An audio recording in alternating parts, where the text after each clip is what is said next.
Hey, what's up, and welcome back to Interpreting the Stars, where today I'm going to be talking about a brand new horror documentary coming out of Gravitas Ventures. It's the Sleepless Unrest, the Real Conjuring Home.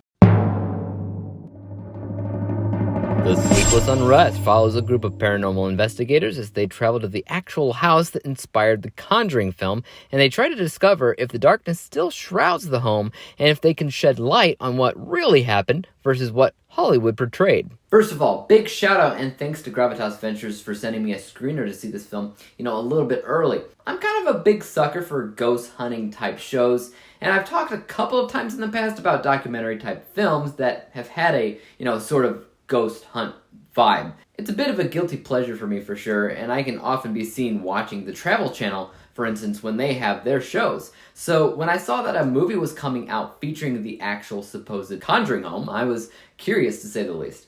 I don't talk that often about documentaries on my channel because I can't grade them like I do for a typical film, but I thought I'd give this one a shot. This is particularly of interest because nobody was really allowed to investigate this house until 2019 when it was put up for sale, and the new owners allowed paranormal investigators to come on in, check it out, do their own investigations. This film is one of the few specials that I've seen floating around that have done similar, and so far it's also the only one that I've seen.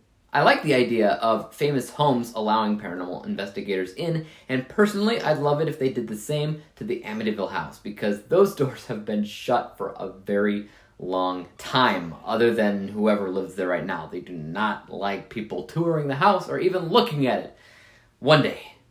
But for now, we're talking about the Conjuring house, which I like what they said when they first stepped foot onto the property, and they're like, ooh, it's like a cabin in the woods. And yeah, it is. The Hollywood film felt more suburban, I want to say, and not so secluded, while this felt like it was really in the middle of nowhere, which really helps the creepiness factor of that story.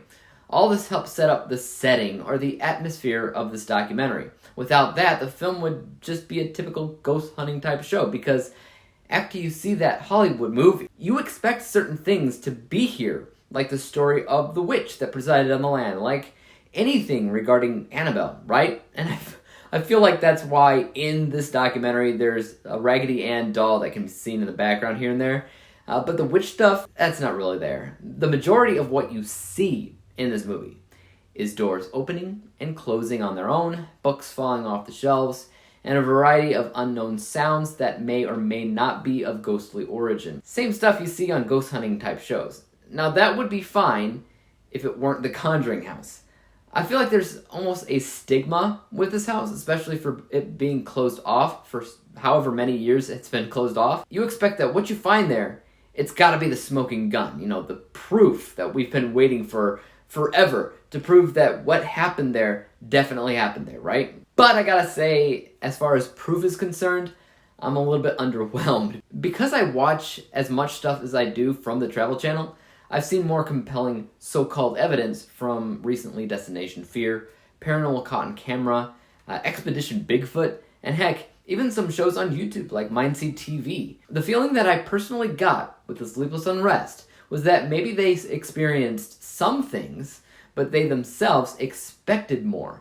And so some things in the film felt not, faked so much, but maybe exaggerated, like seeing lights and hearing sounds in the woods. And they had a lot of focus on that at one point. But what does that have to do with anything? I mean, that could literally be anything at all. I consider myself to be a believer in this sort of thing. But if I was out in the woods and I saw those lights and I heard those sounds, I wouldn't immediately think it's anything supernatural. I would just think that's just normal stuff that you see and you hear in the woods. So just because this was a movie about the Real Conjuring house, I also expected more. As a typical ghost hunting thing, it's totally fine. But it kind of lacks the buildup of tension that a movie on ghost hunting should have. There's a reason why these things are typically found in a 45-minute long episode setting. There's usually only so much you can physically do at some of these spots. So if you need to stretch that time out another 45 minutes, I feel like you might be slightly tempted to manipulate the audience. As for the investigators themselves, sometimes the crew can make or break a ghost hunting experience. They gotta at least seem genuine. Otherwise, you'll immediately feel like they're all making it all up, they're faking it, whatever.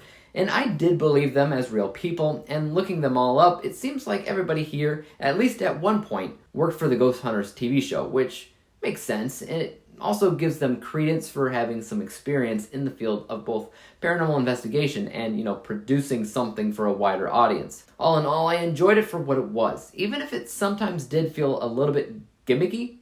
I do like famed haunted house stories like this, especially if they make it into Hollywood, which is also why I would like a follow-up to this film covering Amityville.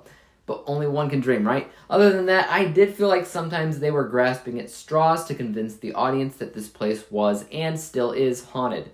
If you're a fan of ghost hunting type shows, you'll probably get a kick out of it, even with any of the flaws that it runs into. I scored The Sleepless Unrest, The Real Conjuring Home, an overall score of 68%, or a C+ letter grade. If you have seen The Sleepless Unrest, let me know your thoughts on it in the comment section down below, or if you haven't seen it, are you actually looking forward to it? As for YouTube, you guys know what to do. Hit that like, subscribe button, and bell to be notified when I come out with my next review. And until then, peace out. Dave examines movies we just watch for fun. Davey is the expert. He is the #1 critic